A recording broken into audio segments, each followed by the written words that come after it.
Do not stake your self-worth and your identity on someone else giving you a gold star.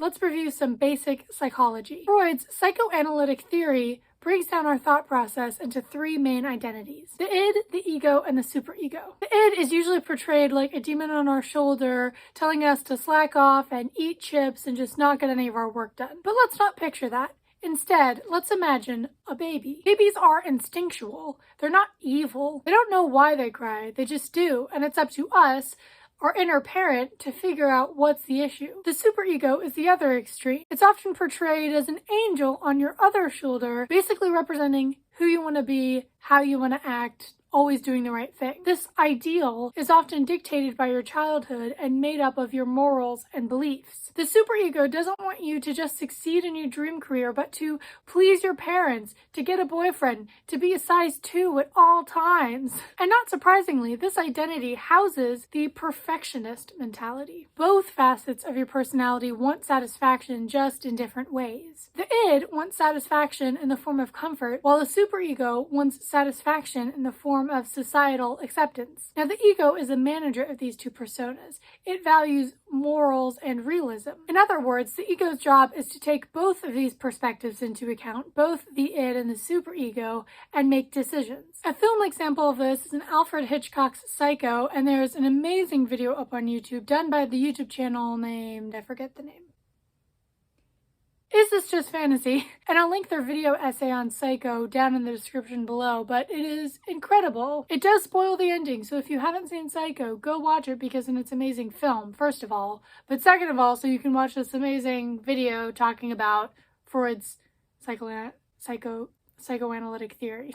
It is your brain's natural instinct to make things easier for you, to conserve energy. And sadly, looking back on my life, I can see that I let my id control me for a lot of it. So the mission here isn't to eliminate the id or the child inside of our minds. The id is your wildest dreams, your fantasies, your ideas, your creativity, your freedom to do as you wish. And entire wars have been fought over your freedom, so let's work to honor that, shall we? Since your id is concerned with your deepest desires, whether that is to quit your corporate job and become a freelance artist, or just to get a little bit more sleep at night, we need to find a way to fulfill those needs. Now, because we've already drawn the parallel between the id and our inner child, we need to almost build up an arsenal of comforting things. If our goal is to delay gratification so we don't get fired from our jobs, we need to find some way to comfort ourselves within the process. I found a huge source of comfort in YouTube, quite honestly. And even just practicing convenience within your own life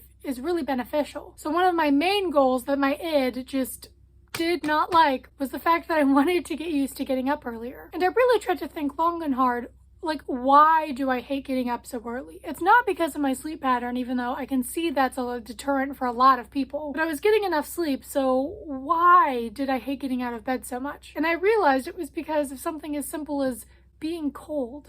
And that's fixable. You can turn on the heating in your apartment, you can put on a sweatshirt, you can drink tea, have some warm oatmeal for breakfast. And those are all things that I do on a daily basis, and it's made getting up a lot more tolerable. And since your id is so temperamental, let's cover how to regulate your mood. You know the saying, you are what you eat. Let's tweak that a little bit to you are what you consume. And here's what I mean by that. The key to success and joy is your environment. And by environment, I don't necessarily mean what house you live in or what kind of a bed you sleep in. By your environment, I mean things that affect you. And that can take many forms. By that definition, your environment could be food, what you listen to, what you watch. And I don't think we realize how much we impose our inner world on reality. And a great piece of advice is that if your inner child wants to stray or wants to give up, throw on some music and make it a game. Let me just tell you that while I'm working out, I always listen to Disney. I feel the dopamine just like coating my skull.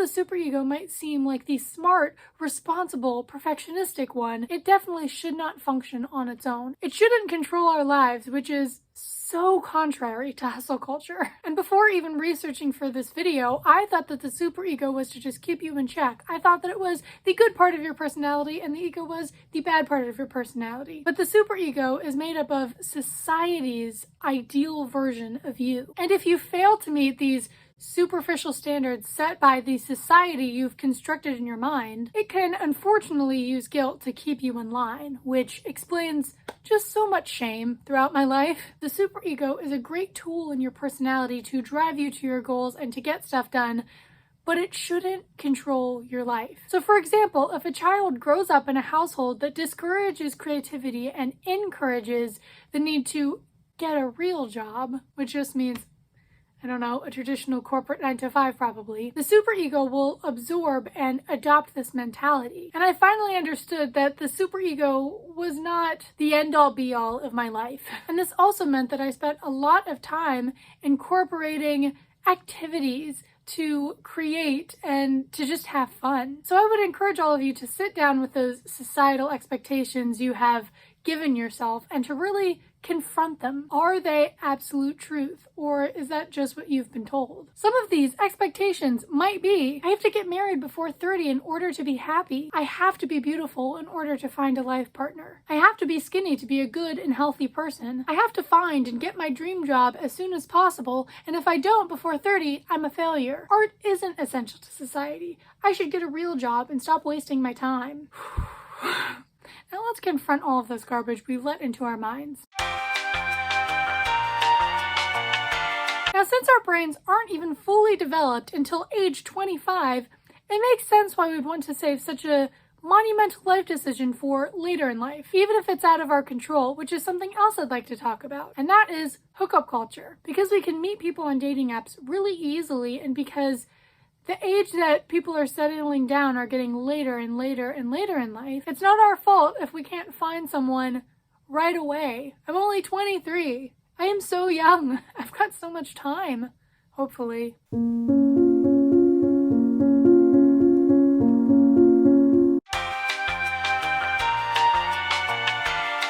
It's not because you're undesirable, it's because of a huge societal shift. While this may be true if you want a very specific type of partner, let's work to change your mind a little bit. So let me ask you this. What if your plan works? What if you work out and get a really sculpted body? What if you have healthy, shiny, flowing hair and amazing, luminous skin? And while we're at it, what if to keep up the illusion of being tall, you have to wear heels every single day? And you marry someone who loves how you look, and they tell you how gorgeous you are, and they don't really comment on anything else. And you know, you don't really think much of it because in our culture, beauty is seen as an ultimate compliment. But what if you age? And we all will. And what if your conventionally attractive looks fade into something very natural, but still not like a model on a runway? And what if your partner, who was primarily attracted to you for your looks and only your looks, what if they stop complimenting you? What if they become distant and they cheat on you? To base an entire relationship on something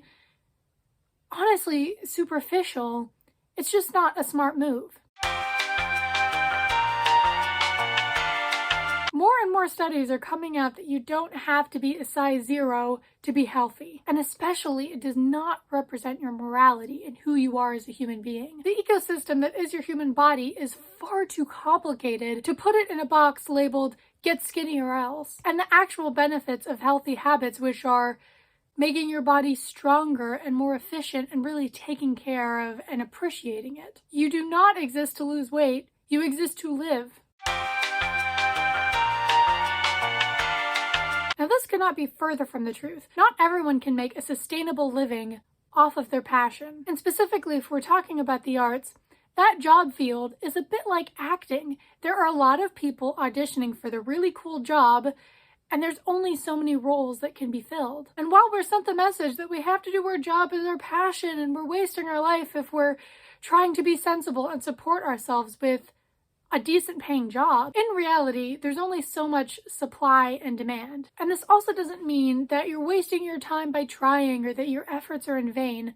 It just means that nothing is really promised to you. Hard work and being good at what you do will only give you a greater chance at succeeding. Please do not stake your self-worth and your identity on someone else giving you a gold star.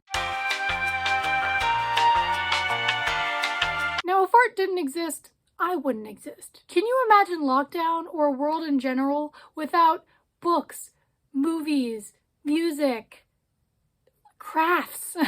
Can you imagine living in a world with buildings built out of function and not any aesthetic? Art is integral to how we live our daily lives. And if you're not convinced yet, let's discuss the culinary arts. Can you imagine unseasoned food, unseasoned chicken? What would ward us off of despair and suicide if none of these artistic elements existed? If you like this video, you can give it a like. If you dislike it, you can give it a dislike. Yeah,